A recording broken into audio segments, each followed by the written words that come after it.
مدینہ مدینہ مدینہ۔ Radio Kuwait کی اردو نشریات سے رمضان المبارک کے پرمسرت موقع پر ہم پیش کرتے ہیں آؤ مدینے چلیں۔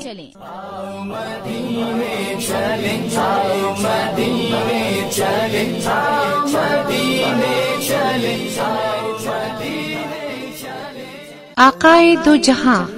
ہادی کوثر حضرت محمد مصطفیٰ صلی اللہ علیہ وآلہ وسلم کے شہر سے براہ راست مولانا ڈاکٹر احمد علی سراج کے ساتھ مدینہ منورہ کا سفر۔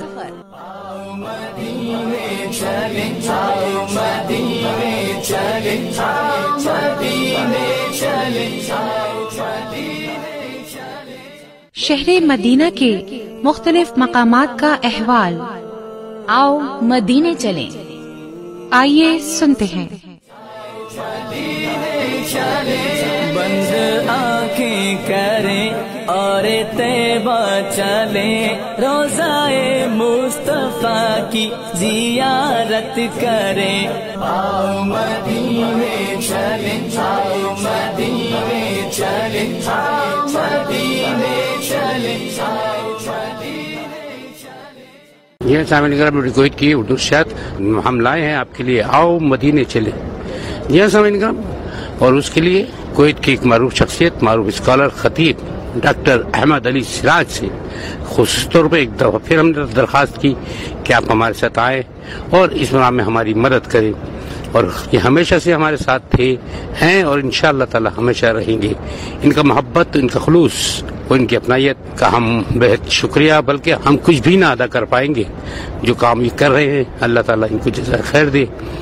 محبتوں کا یہ سفر سامعین کرام، آؤ مدینے چلے، جیسا کہ سامعین کرام نام سے ظاہر ہے، مدینے کی باتیں، مدینے کے قصے، یہ تمام باتیں ہم آپ سے کرنے والے ہیں۔ سب سے پہلے بہت پیار سے، محبت سے، عقیدت کے ساتھ مولانا احمد علی سراج، السلام علیکم ورحمۃ اللہ۔ وعلیکم السلام ورحمۃ اللہ وبرکاتہ۔ جہاں سامعین کرام کویت کے اردو نشریات اور مسجد قبلتین میں ہم لوگ موجود ہیں۔ یہاں پر بھی مولانا ڈاکٹر احمد علی سراج صاحب ہمیں مسجد قبلتین کے بارے میں چیدہ باتیں بتائیں گے۔ جی ہاں سامعین کرام، آؤ مدینے چلیں کے حساب سے آپ تمام احباب کو مدینے کی سیر کر رہے ہیں اور بہت اہم واقعات سے آپ کے گوش گزار کر رہے ہیں۔ محبتیں، اخلاص اور اپنائیت کے ساتھ مولانا ڈاکٹر احمد علی سراج۔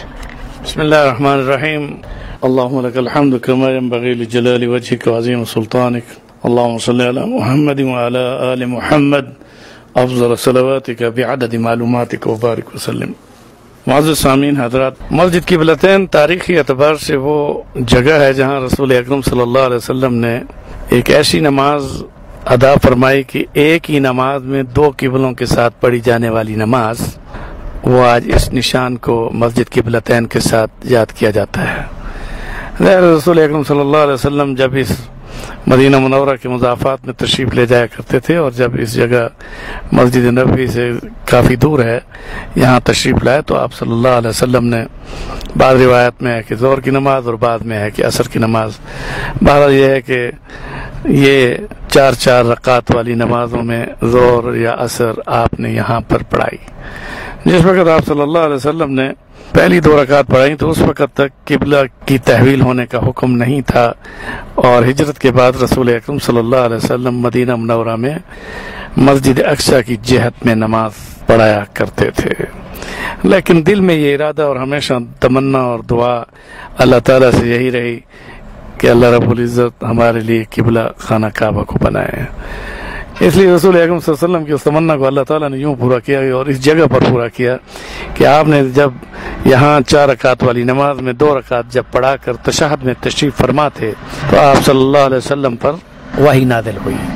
قد نرى تقلب وجهك في السماء فلنولينك قبلة ترضاها فول وجهك شطر المسجد الحرام۔ ظاہر ہے کہ یہ آیات یہ بتاتی ہیں کہ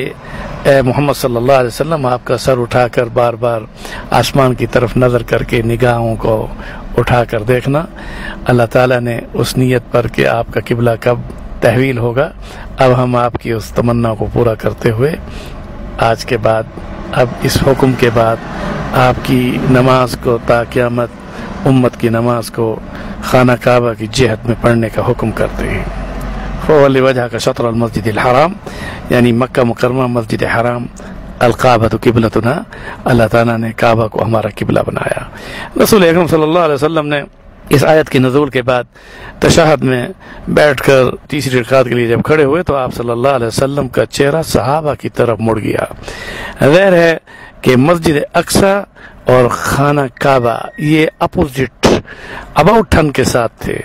یعنی یہی وجہ ہے کہ اسی مسجد قبلتین میں جہاں اب ہم موجود ہیں، اس میں پہلی جو 2 رکعت تھیں آپ صلی اللہ علیہ وسلم کی بالکل خانہ کعبہ کی پیٹھ میں اور مسجد اقصی کی جہت میں تھیں۔ جب آپ پر آیت نازل ہو گئی تو آپ جب کھڑے ہوئے تو پھر آپ نے اپنی پیٹھ مسجد اقصی کی طرف کی اور چہرہ آپ کا خانہ کعبہ کی طرف، یعنی مکہ مکرمہ مسجد حرام جس کو اللہ نے قبلہ بنایا اس کی طرف جب آپ کا ہوا تو ظاہر ہے کہ پیچھے کی صف آپ کی جو کھڑی تھی ان میں اتنی ماشاءاللہ آپ صلی اللہ علیہ وسلم نے تربیت صحابہ کی ہوئی تھی کہ کسی نے نماز نہیں توڑی، بلکہ سمجھ گئے کہ حضور صلی اللہ علیہ وسلم نماز کی حالت ہی میں اباؤٹ ٹرن ہو کر اپنا چہرہ خانہ کعبہ کی طرف کر رہے ہیں، تو اس صف نے آپ کے پیچھے یعنی ایسے دائرے کی شکل میں اپنے آپ کو صف بندی کر دی۔ اب ایک ہی نماز میں 2 قبلوں کے ساتھ پڑھی جانے والی نماز، تیسری رکعت میں حضور صلی اللہ علیہ وسلم نے خانہ کعبہ کی طرف جہت کی اور صحابہ کرام جو آپ کے آگے آئے وہ پیچھے آپ کے آگے، اور اس سے پہلے جو 2 رکعت آپ نے پڑھائی تھیں اس میں صحابہ آپ کے پیچھے تھے اور آپ کی جہت مسجد اقصی تھی۔ اب مسجد اقصی کا اپنا مقام، لیکن خانہ کعبہ ان اول بیت وضع للناس للذی ببکۃ مبارکا وہدی للعالمین، کائنات کی زمین جب بنائی گئی تو زمین کی ابتدا خانہ کعبہ کی بنیاد کے ساتھ رکھی گئی، تو اللہ تعالیٰ نے اس امت کو الکعبۃ قبلتنا، کعبہ کو ہمارا قبلہ بنایا، اور یہ وہ جگہ ہے جہاں رسول اکرم صلی اللہ علیہ وسلم پر تحویل قبلہ کی آیات نازل ہوئیں، اور یہ آپ کی ہجرت کے 18 ماہ بعد، یعنی 18 مہینے کے بعد، 1 سال اور 6 مہینے ہو چکے تھے رمضان المبارک سے قبل، شعبان المعظم میں جب روزوں کا حکم ہوا اور تحویل قبلہ، یہ دونوں آیات یعنی اس کا شان نزول آپ تفسیر میں دیکھ سکتے ہیں۔ اور اس کے بعد قیامت تک کا ہمارا قبلہ خانہ کعبہ بنا، اور آپ نے پھر تیسری اور چوتھی رکعت کے ساتھ جس وقت اپنی جہت خانہ کعبہ کی طرف کر لی تو اللہ تعالیٰ نے اللہ ربنا محمد النبی قائدنا الاسلام دیننا الکعبۃ قبلتنا، اللہ نے ہم کعبہ کو ہمارا قبلہ بنایا۔ یہاں انہی کلمات کے ساتھ اتنا عرض کر دینا ضروری سمجھتا ہوں کہ حضور کی خواہش کو اللہ تعالیٰ نے پورا کیا، اور اب ہمارے لیے خانہ کعبہ سب سے افضل کعبہ بھی ہے، قبلہ بھی ہے، اور اس کے ساتھ جس کا طواف ہے للطائفین والعاکفین والرکع السجود، ان اول بیت وضع للناس للذی ببکۃ مبارکا وہدی للعالمین، تو یہ وہ مقدس جگہ ہے جہاں آپ صلی اللہ علیہ وسلم نے تحویل قبلہ کی آیات کے نزول کے ساتھ نماز کی حالت ہی میں اس پر عمل کرتے ہوئے اپنی جہت نماز کی حالت میں قبلہ کی خانہ کعبہ کی طرف کر لی۔ اللہ تعالی ہم سب کو حرمین شریفین کی عظمت ہمارے دلوں میں پیدا فرمائے، اور ہم سب کو خانہ کعبہ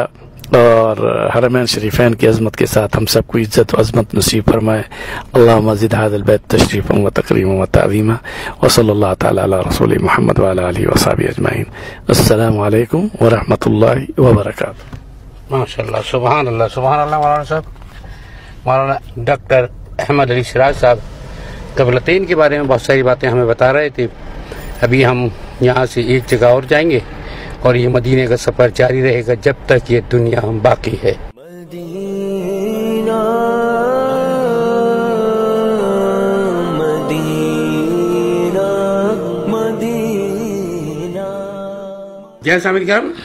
وہ سفر جو ہم نے شروع کیا تھا وہ سفر جاری تھا، جاری ہے اور ہمیشہ جاری رہے گا، اور ہماری ہر ممکن کوشش اور کاوش یہی رہی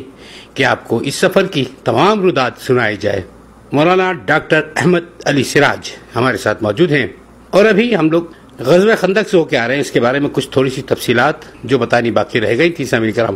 آپ کی سماعتوں کی نظر کرتے ہیں۔ مولانا احمد علی سراج۔ بسم اللہ الرحمن الرحیم اللهم لك الحمد كما ينبغي لجلال وجهك وعظيم سلطانك اللهم صل على محمد وعلى آل محمد افضل صلواتك بعدد معلوماتك وبارك وسلم. معزز سامعین حضرات، یہ بات ذہن نشین کیجئے کہ غزوہ احزاب یہ ماشاءاللہ ایسا غزوہ ہے کہ جو کہ قرآن پاک میں باقاعدہ اس کا ذکر موجود ہے. جب مشرکین مکہ یہود کی سازش کے تحت مدینہ منورہ کے یہودیوں نے انہیں دعوت دی کہ آپ مدینہ منورہ حملہ آور ہوں اور ہم آپ کا ساتھ دیں گے، تو ایک بہت بھاری جمعیت میں، جن میں 10,000 بعض روایات میں 15,000 احزاب بھی کہتے ہیں، آس پاس کے قبائل سمیت لوگوں کو اکٹھا کر کے ایک بہت بڑی لشکر کشی کی گئی. جب رسول اکرم صلی اللہ علیہ وسلم کو علم ہوا کہ مدینہ منورہ کا گھیراؤ ڈالا جا رہا ہے تو آپ صلی اللہ علیہ وسلم نے اس کے بعد مشورہ کیا. تو حضرت سلمان فارسی رضی اللہ تعالیٰ عنہ نے اس مشورے میں رسول اکرم صلی اللہ علیہ وسلم کو جو مشورہ دیا وہ آپ نے بہت پسند فرمایا. انہوں نے عرض کیا رسول اللہ صلی اللہ علیہ وسلم، ظاہر ہے اتنا بڑا لشکر اور پھر یہودی جو ہمارے مدینے کے رہنے والے ہیں انہوں نے بھی سازش کر لی ہے اور وہ ان کے ساتھ ہیں، تو ہم اپنے جان اور اولاد کو خندق کے ذریعے سے بچائیں. تو ایک 3 میل لمبی خندق کھودی گئی. آپ صلی اللہ علیہ وسلم نے 10 صحابہ اکرام کی ٹونیاں بنا کر 15 فٹ گہری اور 10 فٹ چوڑی اس خندق کو آپ نے کھودنے کا حکم کیا. پتھریلی زمین میں خندق کو کھودنا یہ ایک بہت بڑی مشکل یعنی مرحلہ تھا، لیکن تاہم یہ کہ صحابہ اکرام نے سردیوں کے سخت موسم کے اندر پیٹ پر پتھر باندھ کر خندق کو کھودنا شروع کیا. جہاں ان کی کدالیں جواب دے جاتی تھیں وہاں رسول اکرم صلی اللہ علیہ وسلم اپنی کدال لے کر وہاں تشریف لاتے اور پھر آپ کدال زمین پر جب مارتے اور پتھر پر مارتے تو چنگاریاں نکلتی تھیں اور اس سے نعرہ لگتا تھا کہ کیسر و کسرا فتح ہو گیا. حضور صلی اللہ علیہ وسلم کی خدمت میں ایک صحابی نے اپنا پیٹ کھول کر دکھایا تو اس پر ایک پتھر اس نے باندھا ہوا تھا. رسالت مآب صلی اللہ علیہ وسلم نے مسکرا کر اپنے دامن سے جب کرتا مبارک اٹھایا تو آپ کے پیٹ پر 2 پتھر آپ نے باندھے ہوئے تھے. اب یہاں آپ صلی اللہ علیہ وسلم نے مسجد کی تعمیر ہو تو خود اینٹیں اٹھائیں، خندق کھودی تو خود اپنے ہاتھ سے کھودی اور صحابہ کے ساتھ مشکل جگہوں پر آپ صلی اللہ علیہ وسلم نے اس خندق کی چٹانوں کو پاش کیا. اب آئیے کہ اس خندق کے کھودنے کے بعد ظاہر ہے کہ دشمن پسپا ہونے کے لیے آگے نہیں بڑھ سکتے تھے کیونکہ خندق کے اندر تو صحابہ موجود تھے. مختصراً یہ کہ ایک رات ان کا ایک اجلاس تھا جس میں اہم فیصلے کرنے تھے. تو رسول اکرم صلی اللہ علیہ وسلم کو خبر ہوئی تو آپ نے ایک صحابی اپنے صحابی سے یہ فرمایا، جاؤ آج رات وہاں پر مشرکین مکہ بما یہودیوں کے ساتھ مل کر کوئی مشورہ کر رہے ہیں. تو سردی کے سخت موسم میں حضرت حذیفہ رضی اللہ تعالیٰ عنہ کہتے ہیں کہ جب مجھے حکم ہوا تو میں نے لبیک کہتے ہوئے چل پڑا، مگر جب میں چلا تو ایسے محسوس ہوا کہ میرے دائیں بائیں تنور کی گرم ہوائیں ساتھ چل رہی ہیں. سردیوں کے سخت موسم میں اللہ تعالیٰ نے ان کو جانے اور آنے تک اس طرح کی مدد و نصرت فرمائی. ایسا ہوا کہ جب وہ رات کے اندھیرے میں وہاں پر ان کی اس میٹنگ کے قریب پہنچ گئے تو اس وقت ابو سفیان مشرکین مکہ کی اور یہودیوں کے ساتھ ہونے والے مذاکرات کی صدارت کر رہے تھے. تو انہوں نے کہا کہ ہو سکتا ہے ہمارے اندر کوئی جاسوس نہ آیا ہو. تو حضرت حذیفہ رضی اللہ تعالیٰ عنہ نے بڑی ہمت کے ساتھ مکی لہجے کے اندر گفتگو کرتے ہوئے کہا کہ سردار صاحب، ہر شخص اپنے دائیں بائیں والے سے تعارف لے لے اور اس کے بعد جب مطمئن آپ ہو جائیں تو پھر میٹنگ کو جاری رکھیں. تو انہوں نے کہا یہ تو بہت اچھا مشورہ دیا. تو حضرت حذیفہ کے اس مشورے پر حضرت حذیفہ فرماتے ہیں کہ میں نے فرصت ہی نہیں دی کہ دائیں والا بائیں مجھ سے پوچھتا. میں نے دائیں والے کے بھی ہاتھ پر ہاتھ رکھا اور بائیں والے کی ہاتھ پر ہاتھ رکھا. من انت، تم کون ہے، کیا تعارف ہے، تو کب ہم سے آیا تھا، ہمارے ساتھ کب چلا تھا. اب وہ جو ساری ہر ایک نے ایک دوسرے سے یوں تعارف کروایا اور پھر اس کے بعد مطمئن ہونے کا اعلان ہو گیا کہ جناب کوئی بھی اس وقت یہاں جاسوس نہیں ہے. تو اسی میٹنگ کے دوران میں یہودی سرداروں نے مشرکین مکہ کو اپنی یقین دہانی کراتے ہوئے کہا کہ ہم آپ کو 2-3 دنوں میں راستہ دے دیں گے، مدینہ منورہ پر آپ حملہ آور ہو جائیں اندر. تو اس پر حضرت حذیفہ رضی اللہ تعالیٰ عنہ یہ خبر لے کر جب واپس لوٹے تو رسول اکرم صلی اللہ علیہ وسلم اسی جگہ جہاں آج ہم نے اور آپ نے وزٹ کیا، اور وہ خندق کھودنے کی جگہ اور مسجد فتح جہاں پر پہاڑ کی چٹان کے اوپر حضور صلی اللہ علیہ وسلم کا خیمہ تھا، آج وہاں مسجد فتح ہے. تو وہاں آپ نے پوچھا حذیفہ کیا ہوا، وہاں پر میٹنگ میں کیا فیصلہ ہوا؟ حضرت حذیفہ رضی اللہ تعالیٰ عنہ نے کہا کہ انتہائی خطرناک فیصلے ہوئے، جن میں مدینہ منورہ کے گھروں کو آگ لگانا اور بچیوں اور عورتوں کو مال غنیمت بنا کر لے جانا، یہ سارا شامل تھا. اسی پر آپ صلی اللہ علیہ وسلم نے پوچھا کہ یہودیوں نے ان کا مکمل ساتھ دینے کا اعلان کیا، کہ ہاں یہود نے ان کے ساتھ مکمل ساتھ دینے کا اعلان کر دیا. تو آپ صلی اللہ علیہ وسلم اپنے اس خیمے میں سجدہ ریز ہو گئے. تو جبریل امین نے آ کر سلام کیا، یا رسول اللہ صلی اللہ علیہ وسلم سجدے سے سر اٹھائیے، میں آپ کے لیے اللہ کا پیغام لایا ہوں کہ آج کے بعد مدینے پر قیامت تک کوئی حملہ آور نہیں ہوگا. اللہ اکبر، سبحان اللہ. نمبر 2، مدینے میں طاعون اور دجال تک داخل نہیں ہوگا. بیماریوں میں طاعون مدینے میں نہیں آ سکتا، اور اس کے ساتھ ہی یہ بھی بتایا گیا کہ دجال جو بہت بڑا دجال جو آنے والا ہے، پوری دنیا میں جو فتنہ بن کر دورہ کرے گا اور اس سے بہت سارے لوگوں کے ایمان خطرے میں ہوں گے، وہ مدینہ اور مکہ میں داخل نہیں ہو سکے گا. اور تیسرا، آپ صلی اللہ علیہ وسلم کو خوشخبری یہ دی گئی کہ یہ 10,000 سے زیادہ جو لشکر لے کر آنے والے ہیں، کل آپ اپنے صحابہ کو کہیں کہ وہ خندقوں میں آگ جلائیں اور اس آگ کو سیکتے ہوئے خندق میں بیٹھیں، اور سخت سردی کے موسم میں انشاءاللہ ہم کل ایسی ہوا چلائیں گے رات کو کہ ان کے جانوروں کی رسیاں ٹوٹ جائیں گی، اور اس کے بعد یہ دوڑیں گے اور بھاگیں گے. ایسا ہی ہوا کہ صحابہ کرام کو رسول اکرم صلی اللہ علیہ وسلم نے فتح کی خوشخبری سنا دی، اور پھر اس کے بعد یہ خندق جو 3 میل لمبی کھودی گئی تھی،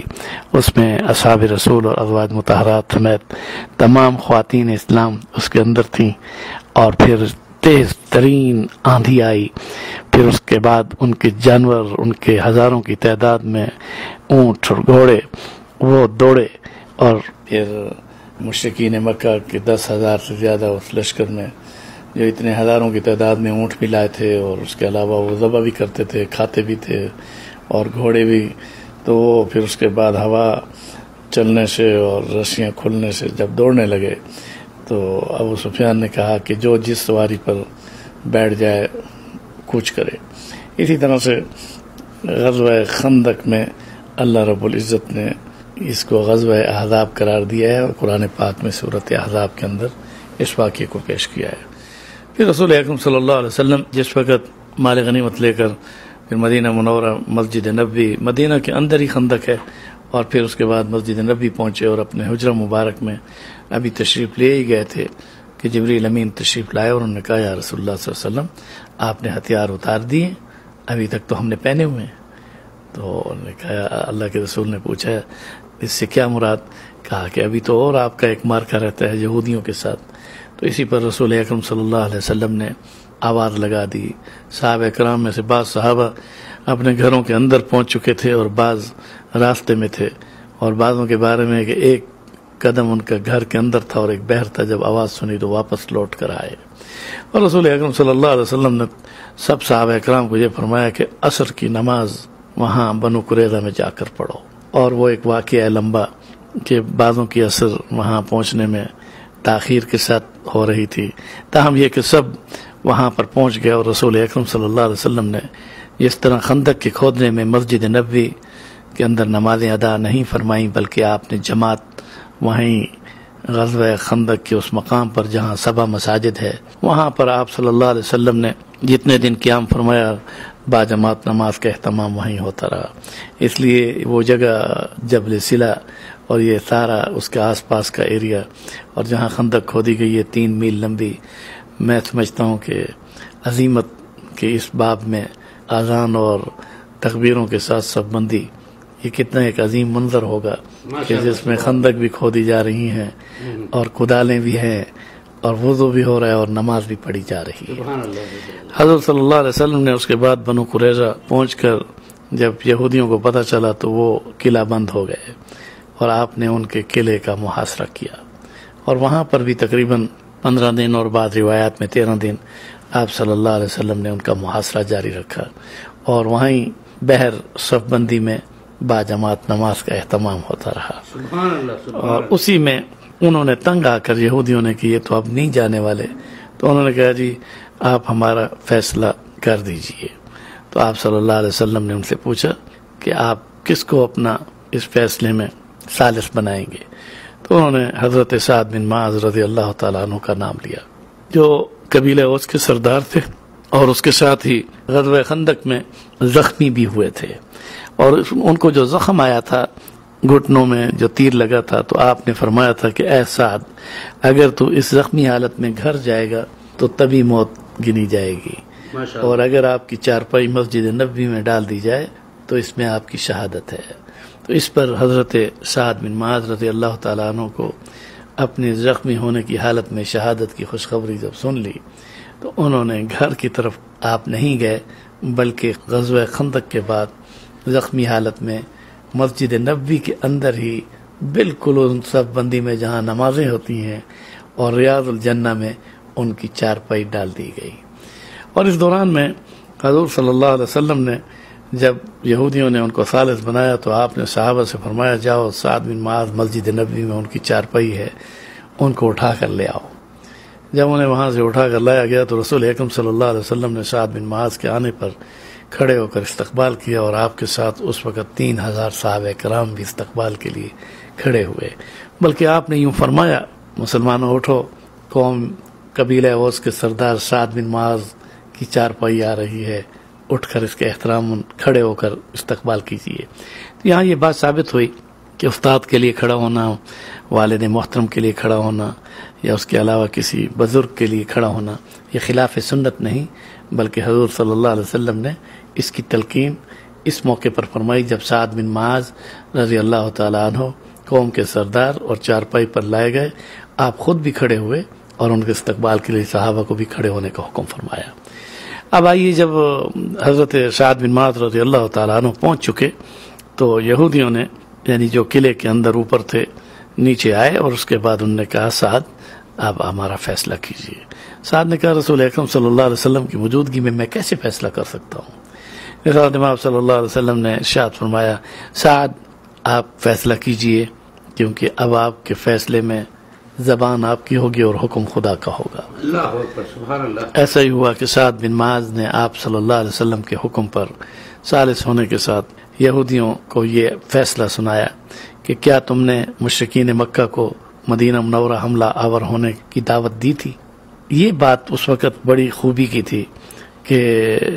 مشرک ہو یا کافر ہو یا یہودی ہو یا عیسائی ہو، اس دور میں مسلمان تو سچ بولتے ہی تھے اور یہ لوگ بھی جھوٹ نہیں بولتے تھے.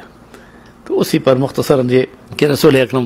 صلی اللہ علیہ وسلم کے کہنے پر سعد بن معاذ نے وہاں فیصلہ دیا، اور اس کے بعد یہ جنگ مکمل ہو گئی اور یہودیوں کو مدینہ منورہ سے جانا پڑا.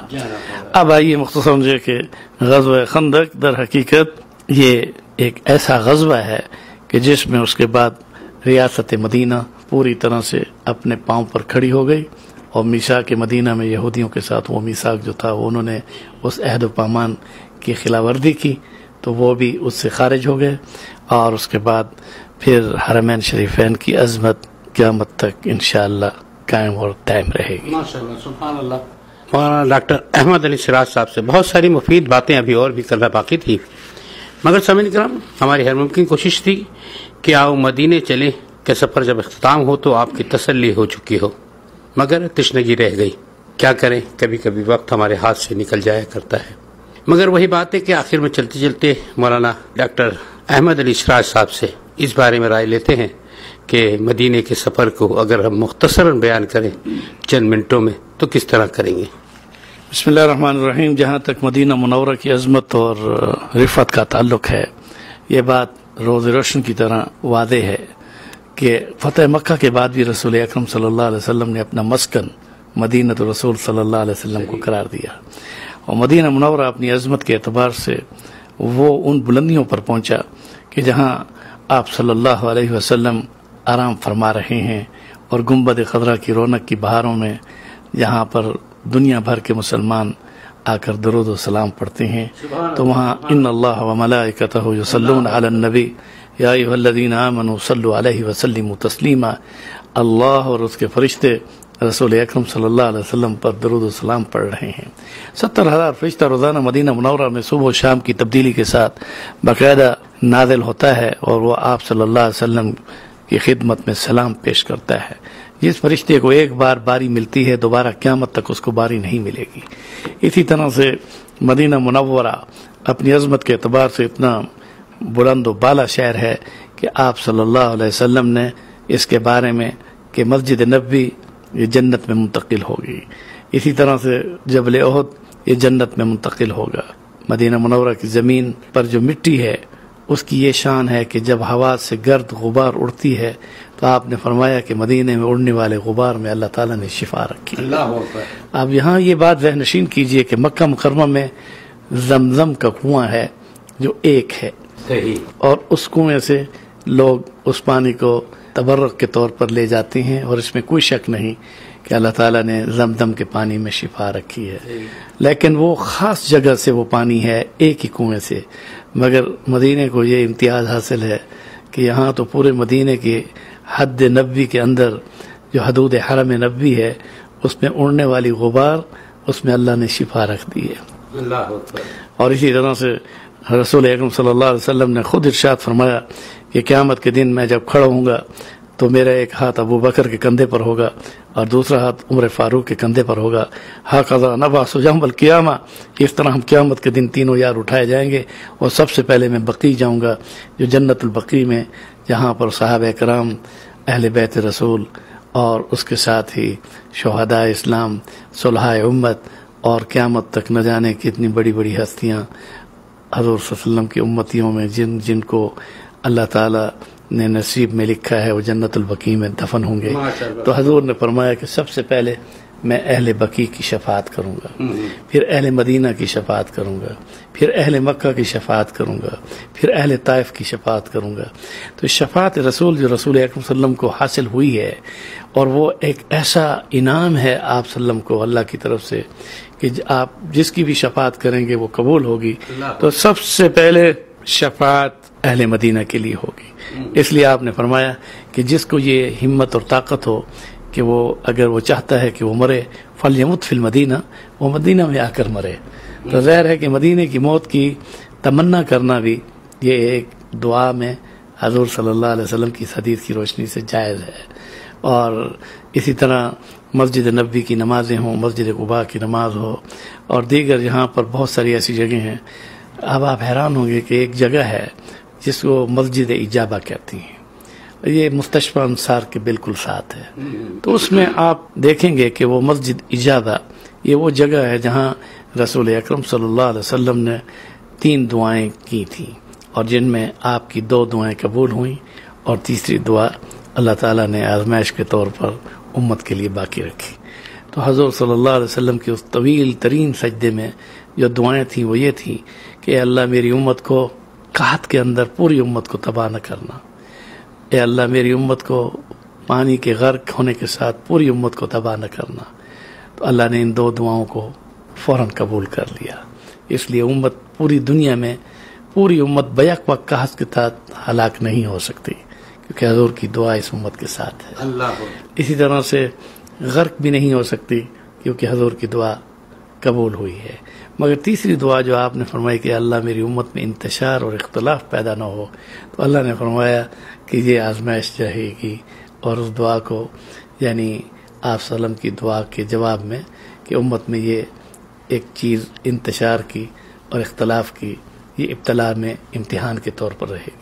بہرحال مختصراً یہ کہ مسجد اجابہ وہ جگہ ہے جہاں رسول اکرم صلی اللہ علیہ وسلم نے عیسائی وفد جب آیا تھا نجران سے، تو آپ نے اسی جگہ پر مباہلہ کیا تھا، اور مباہلے میں آپ نے حضرت حسن حسین اور حضرت علی مرتضیٰ کو اپنے آگے کھڑا کیا، اور فاطمہ الزہرا رضی اللہ تعالیٰ عنہ کو پیچھے کھڑا کیا، اور آپ نے ان نصرانیوں سے جو عیسائی تھے ان سے یہ کہا کہ تم بھی اپنی اولاد کو لاؤ اور یہاں کھڑے ہو کر میرے ساتھ مباہلہ کرو، جو جھوٹا ہوگا اس پر اللہ کی لعنت ہوگی۔ تو وہ گھبرا گئے کہ حضور صلی اللہ علیہ وسلم کا یہ مباہلہ، اور بڑے جلال میں آپ تھے، تو اس پر انہوں نے کہا یا رسول اللہ صلی اللہ علیہ وسلم بس ہمیں اپنے مذہب پر رہنے دیجیے، ہم آپ کو جزیہ دیں گے. تو وہ جزیہ اسلامی ریاست کا نجران کے علاقے یعنی یمن کے ان عیسائیوں کا قبول کیا گیا، اور اسلام کی بڑھتی ہوئی سرحدیں اسی طرح سے پھیلتی چلی گئیں، اور اقلیتوں کو بھی اپنے حقوق دیتی رہی، اور اقلیتوں کو جزیے کے ساتھ پوری ان کی جان مال عزت آبرو کی حفاظت کے ساتھ اسلام نے ان کے تحفظ کی ضمانت دے دی. ماشاءاللہ سبحان اللہ. انہی کلمات کے ساتھ میں اتنا عرض کروں گا، یہاں آپ کا آنا اور ہمارا یہاں رہنا اس دعا کے ساتھ ہونا چاہیے کہ اللہ تعالی ہمیں سچے عقیدے کے ساتھ اور سچی عقیدت کے ساتھ اور شرف قبولیت کے ساتھ حرمین شریفین میں اقامت ہو یا زیارت ہو، اس میں حج اور عمرے اور نمازوں کا شرف ہم سب کو قبولیت کے شرف کے ساتھ عطا فرمائے. اللہ تعالی ہم سب کے والدین کو، بہنوں بھائیوں بیوی بچوں اور سب کو